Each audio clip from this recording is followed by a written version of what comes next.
Welcome, everybody. I'm Jon Z from Comic Book Invest, Tales from the Flipside podcast. I'm here with Matt Roybal, and we're here for Global Comic Safari. It's our new podcast. We're going to try and introduce you guys to some more foreign content. This particular show is going to focus on set building and, show off some cool sets that we've talked about on the show and some we haven't. This week, we're going to talk about New Mutants 87, released in March of 1990. Rob Liefeld cover, which is actually a swipe of Avengers 145. So Rob does love to swipe things. So, yes, love him or hate him. He has a style. Print run on this book, just to kind of give you some facts. 182,000 is the first print run, approximately. First appearance of Cable, lots of them on the CGC census. Over 8,900 of them graded by CGC of the first print. Whoa. And just over 1,850 in 9/8. So you can find 9/8s pretty readily. Close to just under 2,000 of them is quite a few. Modern Grail to some people. A 9/8 is going to run you $350 to $400 right now, and you can get a near mint raw copy for probably just a tad under $100 and take your chances. So not a rare book, but it's definitely a popular book. Classic cover with the bright kind of reddish orange background and just lots of fun stuff with it. Let me just pull up an image for you just so you guys can see what we're talking about here. I mentioned that you can kind of see this cover tends to have some color variations between like the very, very bright red and the orange. This particular one's a little bit more on the orange side. Also in the American front, we've got the second print with the gold background. Sorry, I could not find a print run data on this. I don't think less, I think, isn't it? It's a tad less, but I don't think it's rare by any means. Not like some of the modern second prints people chase. This one still kind of gets treated like dollar bin fodder. Not quite dollar bin, but it's not very well appreciated and not very well chased. I think it's just because the red is such a better looking cover than the gold. Yeah. It just pops a little more. And so, as we said, we're going to talk about sets. Matt, you're the expert on the kind of the foreign versions. Where do you want to start? Well, expert, I hate that term. I would rather say enthusiast. Rabid enthusiast, like foaming at the mouth.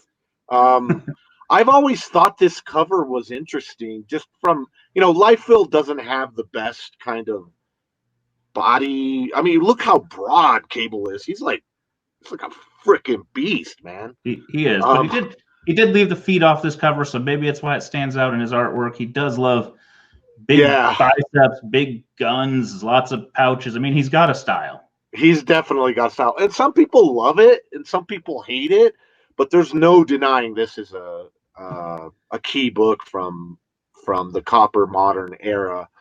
In the foreign world, this is a set that's not quite so big unless you're kind of hunting the homages, and then which I am sure there's another 50 of that we're not going to talk about. We're gonna kind of leave the homages alone because that would be never ending. We'd be talking for hours. And then of course there are some foreigns of the Avengers that he swiped. What was it, 145 we said? Yeah, 145. Yeah, there's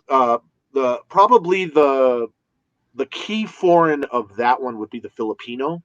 The Filipino is probably the rarest of that original. And we talked about Filipino books on the Flipside podcast that they're all very rare in general. Rare in general.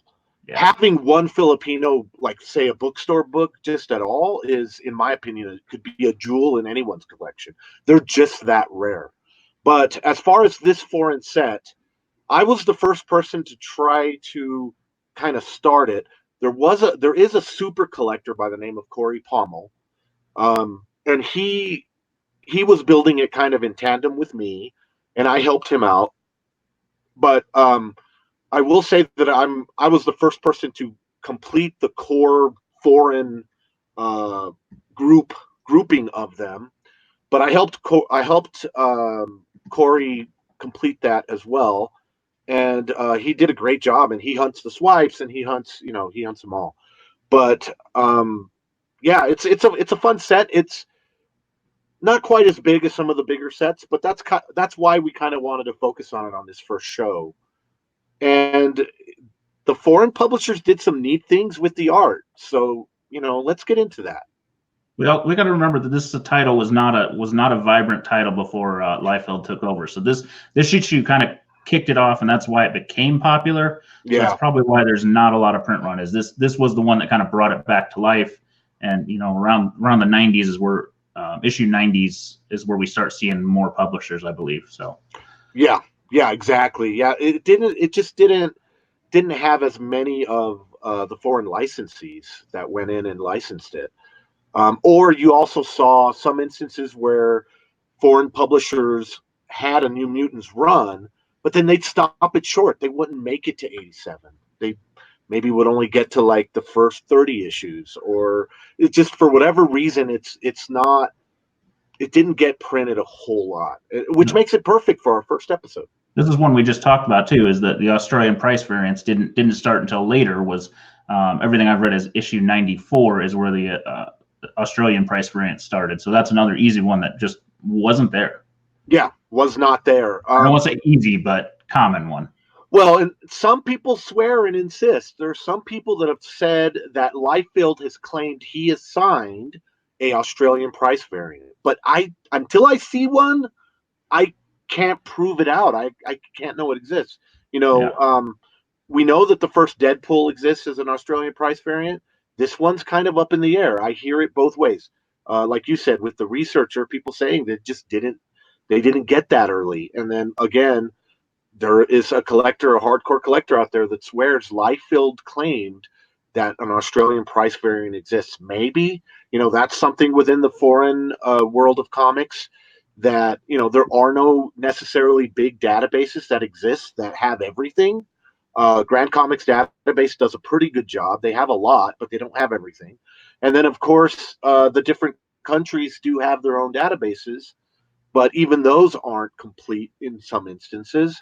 So it's one area of the comic book world where we really do have what we call are like these white buffaloes that we think might exist, but until one pops out, we just don't know. Absolutely. So I'm going to show a quick overall view that you provided of the set. You can kind of take it all in and see what we're talking about here. Nice. We did include the second print on this one just because, it's a second print. It does kind of fit in the American in there. Tradition of the set a little more. It's not an homage, so we're going to fit it in there. But as you can see, including that, there's only 7 books. So, a pretty reasonable set to attain. Oh, yeah. This would be a perfect set for someone that's like a big Cable fan or a big New Mutants fan, and they just want to kind of start out and be able to complete a foreign set, because that's the other interesting thing about sets is it's kind of a big deal when you can complete one, at least all the known issues. Of course, what happens a lot sometimes in set building is you think that the set's complete, and then another foreign pops out, and you're like, oh shit, So it's almost like, I say complete in quotes because we don't know for sure on some of these. And we're all kind of going off the shared knowledge of the foreign comic collectors group, and you're several hundred across different continents and countries. So when we say known, that's what we're talking about. Known within kind of your spectrum of the collecting world, which at least in the U.S. based foreign collecting is the biggest branch out there. Yeah, foreign comic collectors been hitting this part of the hobby for a long time, for a good decade at least. And if we don't know it, or if we haven't seen it, there is a chance that it doesn't exist, but there's always a chance that it still does exist and has popped out. That's kind of the beauty of this part of the hobby too, is we're seeing new stuff all the time. Even now, I'm seeing new stuff that I haven't seen every day still. Kind of Right. the fun part of it. And just because we mentioned the group, if you want to see more and just see more about Foreign Comic Collector, you can follow them on Facebook at Foreign Comic Collector Official Group. Yep, official magazine, official group, Foreign Comic Collector. Tales from the Flipside has been wonderful in bringing a lot of light onto this niche, John. And I think you were one of the first guys, not kind of within the FCC group, that really took like the Spidey non-canons and some of the other foreigns and said, "Hey, look at this shit. It's cool." You know Absolutely. what I mean? So it's why we're doing this podcast. It's why this is the first issue. Tales from the Flipside and FCC magazine. We're here to shine a light on just this really cool aspect of the comic book hobby, and show some really cool books. And show some really cool books that there's a good chance a lot of you have never seen. Absolutely. Which one do you want to start with? Let's start with a fun one. Let's start with the Italian. The Universo Mutante, X Marvel. All right. Okay. So this one is a fairly clean swipe. It's, other than the kind of banner on the top that's cutting off his gun, but it's got the traditional kind of orange-red cover. I like that. Yeah, I like that too. And that X Marvel stands out. It's kind of fun title. Yeah, I love how the X bleeds off the page. I do think that by chopping the gun off, it's a little weird. I mean, it's kind of glaring a little bit. You're like, wait, what happened to the art there? But we see that a lot on forums, though. They like banners, it seems. Yeah, and you'll see American art adjusted and fooled around with in so many different ways. So this is the Italian one. It's pretty thick. It's Le Universo Mutante, X Marvel. It's issue 44, and it was published by Play Press. Play Press was a big Italian publisher, and they did a lot of the Copper Age stuff. And this book actually has the New Mutants 87, and it's got a few other Marvel issues from around that time period. I forget exactly which ones they are, but it's pretty thick. I mean, if you look at the thickness of it, you could almost call it a trade paperback in a way. Yeah, they tend to collect a couple stories in some of the foreign worlds.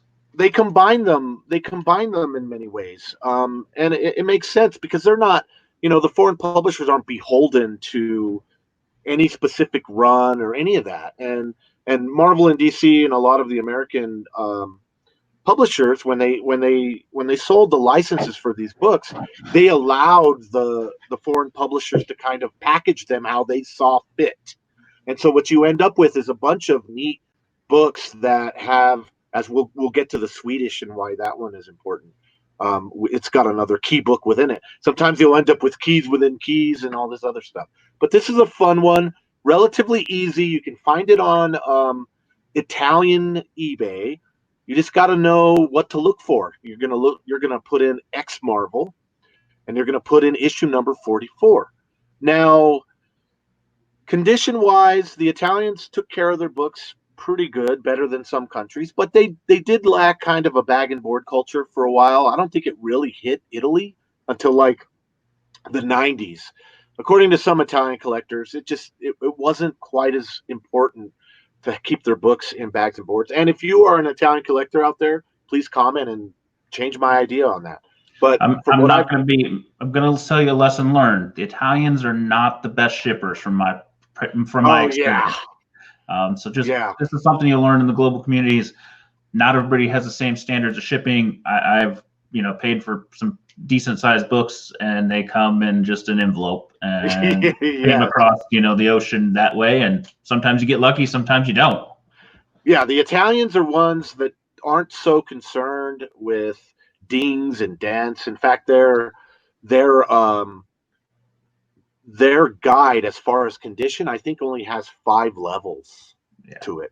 It's not, so the difference between what they consider newsstand fresh and then the next level would It's probably huge. be on the American. It'd probably be between like an 8 and a 9.8.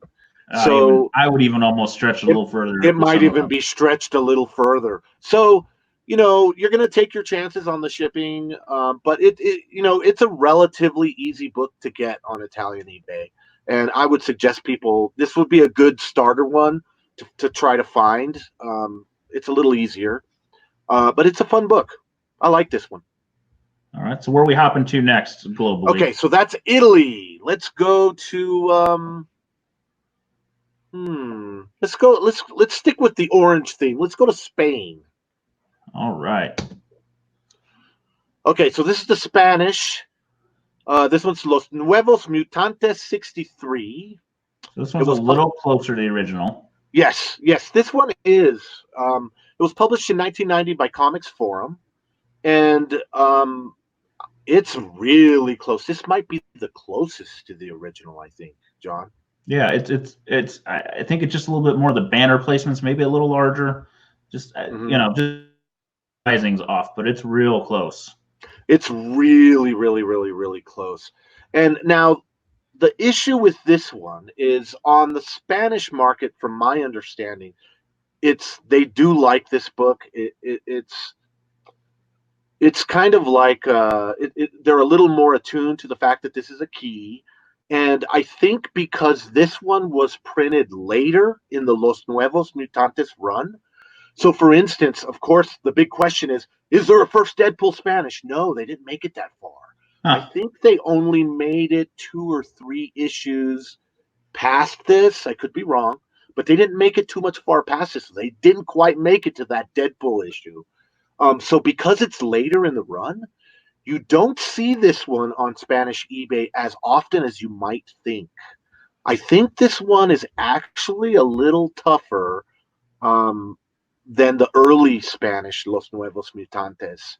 So, I mean, this one kind of gave me fits. I had a hard time finding this one. And I had an eBay search on Spanish eBay. I had a saved search that would alert me. And I ended up having to go get this book through one of my friends who's a good sourcer. It didn't hit Spanish eBay like I thought it would. Yeah, you just never know. And it's just little things. Sometimes, you got to search broad. Because different markets categorize comics differently. Some of them are under books, some are under paper, some are under different things. Not all eBays have the same filters we do. So you got to be careful when you're setting up your global filters, because either you'll get too much or you'll miss too much. So just be. It's a tough little game out there. It is, and like with this one, if someone was trying to find it, I would say hit Spanish eBay, but there's another site called Todo Colección that's a little more collector focused. So, like, think of Spanish eBay as like where people go, dealers go to try to sell and make money. A lot of the Spanish realize that Americans are seeking out their books now, and so you usually will see books. And this is interesting. Okay, I've seen the same book, the same Spanish book, on Spanish eBay, priced a certain way. Excuse me. And then that same book will be on Todo Colección, priced cheaper. Now, the question is why?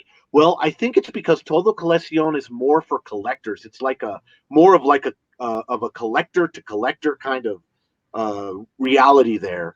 And I think it's almost like, I don't know this for sure, but I almost feel like Spanish collectors think in their minds, okay, I'm going to put this book on Spanish eBay, and if American comes around, it's going to pay me $80 for it. Great. I'm going to put it on Todo Colección, and it's going to sell to a Spanish collector for 30 euros or something. So, well, it's also a hassle to ship globally, internationally. Yes. So it's all that stuff that probably they're like, if I'm going to sell it internationally, I want a little more change in my pocket. So the trick is for someone trying to build this set, go to Todo Colección first and try to find it there first. I'm not saying it's not findable. It's just a little tougher than you'd think. I don't know why the Spanish New Mutants 87 is just a little bit tougher. I don't know why. I gotta say that barcode kind of higher up is throwing me off some. That's a little weird. And I don't know. Yeah, that you think they could have put it on the back or something, right? Yeah, it's a little bit of a breaking up of the art. Where do we want to head next? Okay, let's go to let's do the Swedish. All right, Swedish is Now we're getting into some neat stuff. Okay, the Swedish X-Men number 8, 1992. It was published on September 24th, 1992 by Satellite Forlaget. My buddy Bjorn I have been trying to pronounce Swedish shit. It's hard. Satellite Forlaget? I don't know. I'm probably destroying it. So to anyone Swedish, please forgive me. But and what's interesting about this one, it's one of the Nordic country books, and the Nordic countries, they did some kind of crazy stuff with their numbering in as far as like the Copper Age stuff. So a lot of people are going to go, why is it X-Men number 8, 1992? And the reason is, at least the way I understand it, so their numbering system, their cataloging, they complicated it a little bit. So every year they would start from 1. Oh, it's kind of like the Golden Age. Yeah. Where you see some that are, volume 1, volume 2, volume 3. Yeah. So like there could be an X-Men number 8, 1993. And so the year has to go with the issue number. And a Swedish collector probably could explain it better than I could, but that's basically what they did. And so for the title, it'd be X-Men starts at 1, and then it goes throughout the year, and then 93 they flip it back to 1 again. So that's why it's number 8, 1992. So if you were to be searching for this on Tradera, which is Swedish's eBay, you would put in the number and the date if possible. So what do you think, John? Look at that background, dude. It's different. I don't dislike the kind of green fade. You definitely see as much, if not maybe even a little bit more of the art than you do in the American. I think that the letterbox is a little smaller. You see a little more of the gun. Yeah, you see a lot more of the gun. Look how big that gun is. Yeah, it's interesting. It almost makes Cable blend in or stick out. It gives them a different look. Yeah, totally. It blends with the metal. It almost makes him bigger, if that's possible. I know, right? I like the varning. Yeah, the Swedish varning. It's not bad. It doesn't distract, I guess. Yeah, and it's cool. And you know what I really like about it too? Look at that little Spidey head in the top left in the Satellite. So this one, yeah, Satellite Forlaget. They did some cool stuff. And you know what? Another thing that's interesting about this is you see more guns. So are we sure that Liefeld did a gun that big, or do we think that maybe the Swedish publisher just added more art on the top? This is something that we've oftentimes thought about with how Marvel sends out the artwork to foreign publishers, because it would make sense if they sent out the artwork stripped of some of the American nomenclature. I'm willing to think on this one he drew it all the way up, and so if you see some of the original art, they add some of the stuff afterwards. Mm-hmm. It would be ballsy to add on to a Liefeld gun. Honestly, let's be honest. Let's make the gun bigger. But the foreign publishers, remember, they did whatever the hell they wanted. Marvel wasn't keeping track. I get it, but just the idea of Liefeld's gun's not big enough. Yeah. Let's make it bigger. Yeah, that's true. I mean, it's big. But I like this one. This one is really neat. And the interesting about this one, and I could be mildly wrong, but if I remember correctly, this has the first Gambit in it as well. Oh wow, that does make it cool. The double key. So this is one of those instances where you end up with a double key. So I think this has, what is it, the 266? Yeah. And that makes it fun. So again, we get back to that thing. How do you classify foreign? Is this a foreign Swedish X-Men First Gambit 266 edition? Yes, I believe so. Even though it lacks the cover. Yeah. So definitely the 87 collectors are going to more gravitate to it. But if you're looking for 266, well, that's where it's at. Yeah, then you'll have it I don't too. think the market's going to chase the innards as much, but you know, it depends on how hardcore you are. As far as rarity and kind of cost, where's this one fit? This one, the Swedish one, can be found. I think this one you have to look on Tradera. I think I'm trying to remember what I paid for it. I think I paid maybe $20. All right, so it's not going to be high dollar. Probably it's not going to be extremely high. You know, the biggest thing from the Nordic countries is shipping costs. Yeah, they're pretty far over there. They're pretty far, and your shipping costs are going to be high. And a lot of these more Copper Age Nordic country books, they're not necessarily rare. You know, you can find them, and probably if you were in Sweden and you went to a Swedish comic shop, I wouldn't be surprised if you could find this for a couple euros, to be honest. But remember, you got to factor in that shipping cost, and you got to factor in the sourcing, the time that you have to take to find it. So if you do find this one for sale on, like, say, American eBay, you know, if I had this book and I was selling it, I'd want at least $50. Yeah. So it's a reasonable cost. It's a reasonable cost. Most of these books in this set are going to all be very reasonable, and again, is why I think it's a great set to kind of get your feet wet in set building. So off to the next country. Where you want to go? Let's go to Finland. All right. Rima X. This one is very similar to the last one, just in the coloring and the design. Yes, it is. It is. And I don't remember exactly, but I believe that a lot of the Nordic countries shared a lot of the same artwork because the publisher, like this one's published by CMIC. But when you take Satellite Förlaget, which was the Swedish publisher, and you take the CMIC, which is the Finnish publisher, they might be subsidiaries of the greater grand publisher that was publishing this book. A lot of the Icelandic books look a lot like the Nordic books as well. And I think it's because they kind of shared the art. So I'm not exactly sure how that worked. It might have been that a bigger overarching publishing conglomerate bought the licensing, right? And they took it to Europe. And then within that, they took the artwork and they split it out into their separate countries. A Nordic collector would have to give us more feedback into that. I bet Bjorn knows. I'm going to drop Bjorn's name a lot on this because he's one of the very well-known Nordic. He's a Sweden. He's in Sweden, and he's extremely knowledgeable and has helped me a bunch.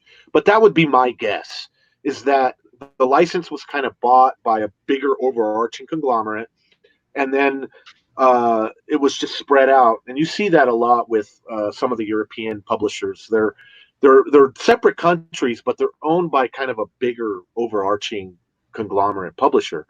And so that's why you have this artwork. Now the Finnish extended gun and the coloring. I mean, even the lettering's the same. And as I look at this, I notice that they almost reversed the American, because the New Mutants was kind of that green color and the yellow letters, and the orange background, and this is kind of background with the red orange letters. So they sort of almost flipped it.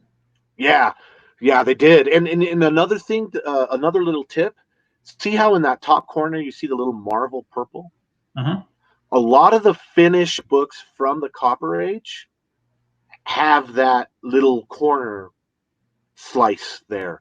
It's if you ever see that little corner slice, and sometimes it says Marvel and sometimes it says something else, but if you see that little corner, there's a good chance it's a Finnish Copper Age book, because there's just an art thing that they did. I tend to like the Rima X title better than the Swedish. What do you think? It's got a little more pizzazz. I mean, the other one was, just it's common for us. This one, it's the language itself. It's kind of like we've said before. The Greeks are interesting just because they've got how they letter, how they word things. They just look so different to us. Yeah. Same with when you get into the Arabic speaking ones. They just stick out so much more. When you see Spanish or even other English ones, they don't stick out as much, and you can almost double take them. But when you see this, there's something different. Oh yeah, I mean, it's like yeah, it's exactly like you said. Greek, that Cyrillic lettering, it just shouts at you, right? Absolutely. The Finnish, I mean, this is Reinma X, but like Spider-Man was Hamakami's. It's so just, it rolls off the tongue so bizarrely, the language, Yes. and I'm probably massacring the language. I would love for Finnish collectors to get with me and say this how I would pronounce this title. I'm going to pronounce it Rima X, but it's probably something else. No, But but this is a fun one. just visually it stands out. It looks good. Yeah, it looks great. This is one of my favorite ones from the set. Definitely. All right, so we're going to round it out and Yep. finish on book number 7, which, as much as we want to end up big, this is the little one in the set. This is a mini Yes, it comic. is. You saw it on the big picture. This is a cool one, though. This is a really cool real one. quick, just so you guys can see that it's Yep. about a third, 2/3 size. Yeah, it's a digest size. But what makes this one so neat is what they didn't include, right? Notice the circles are gone. They're just not there. It's just Cable hanging with his gun. Oh, and I'm looking at the gun. It's different. Yeah, and the gun looks different, right? I'm gonna hop to the American just so we can look at that one more time. Yeah. So the entire gun's kind of covered up in the American. Huh. So it is. You're right. It might be that the other two had added onto the gun post market, because this looks more like what I would expect. Exactly, and it brings us to that question of how did Marvel provide the art to these foreign publishers? Did they do it? There's one thing that's really big in the hobby, in the niche right now, in the foreign niche right now, is finding out that a lot of the artwork was sent to the foreign publishers before the editors got a chance to make changes. And so in some instances, you see art the way the artist originally intended. So we've seen that with a couple different like some bronze and some silver Mexican stuff where the cover just has these differences. So it makes you wonder how was the art originally intended to be? And then it makes you wonder too, if the Brazilian publisher, why did they take the circles out? Why did they take the targets out? I don't know. I'm so distracted that I hadn't really paid attention when I was in the big shot. That it's missing the circles. It is just, it's troublesome. I don't know why. It takes so much away from the and you want the targets there. Much. And then you add the kind of the beige background. It makes Cable less interesting. I think so. But in a weird way, this is that redheaded stepchild of the group, right? So this is X-Men number 62, Un Homem Chambo Cable, Chamado Cable. It was published by Abril on December of 1993, and I believe it contains New Mutants 87, Thor Annual 14, and an X-Men 261. So it's another instance where it's got groups of books in there. And it's relatively easy to find.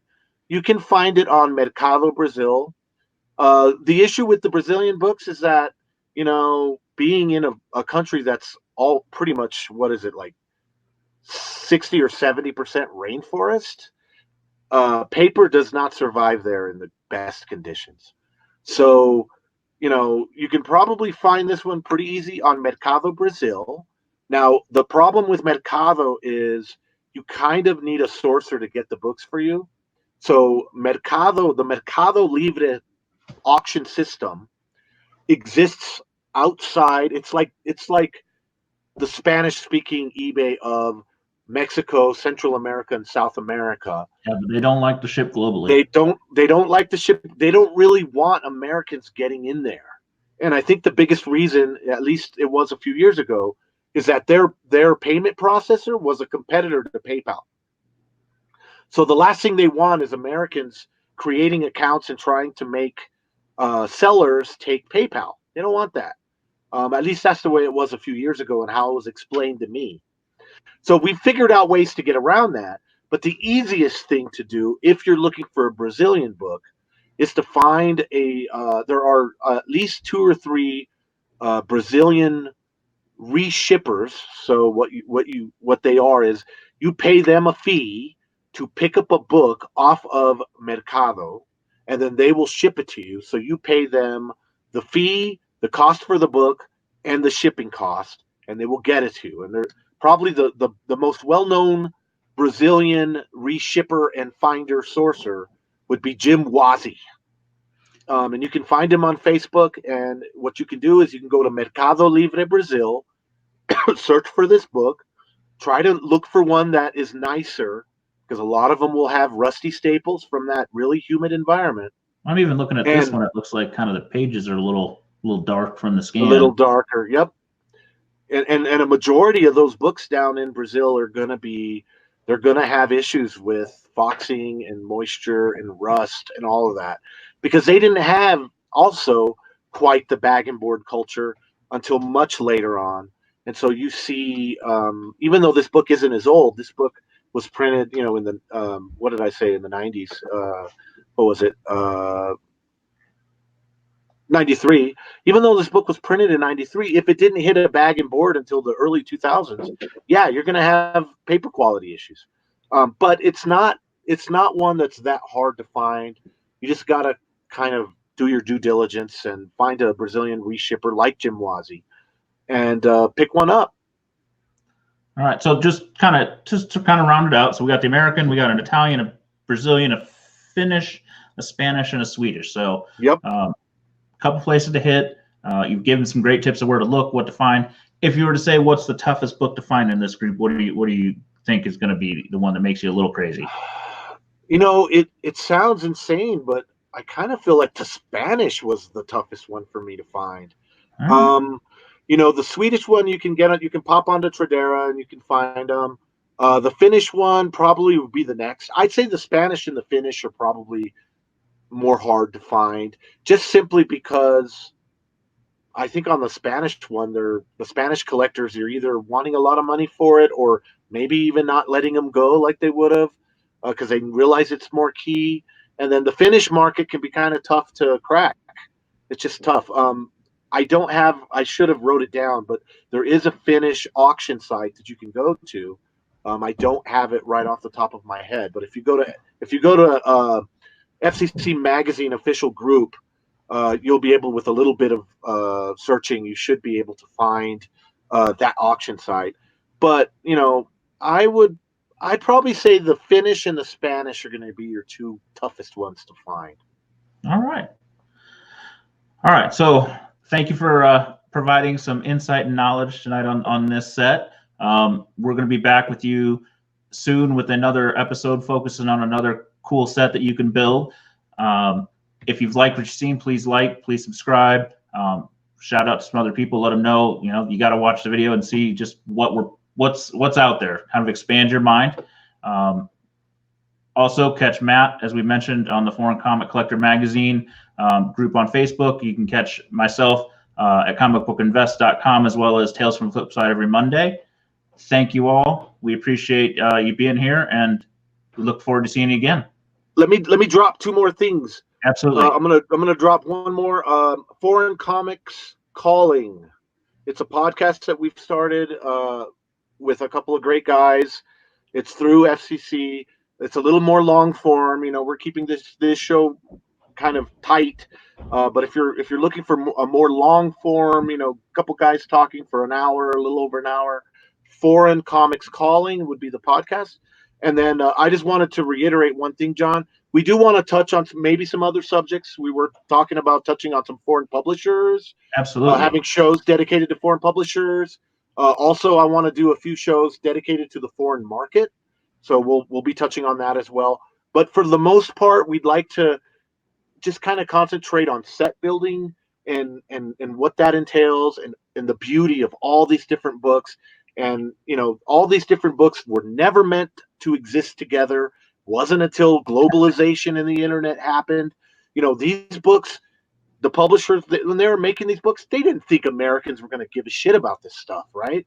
But with the shrinking of the world and the planet through globalization and the internet, it has made it possible for us as collectors now to build crazy things like this. To build crazy things like that and put these books with their brothers and sisters and put them together as a family. That's what we're talking about here, right, John? Absolutely. All right. So we'll see you again on Global Comic Safari. Talk about some sets and keep following the Tales from Flipside channel and watch for more content. Thank you, Matt. Thanks everybody for watching. Thank you, John.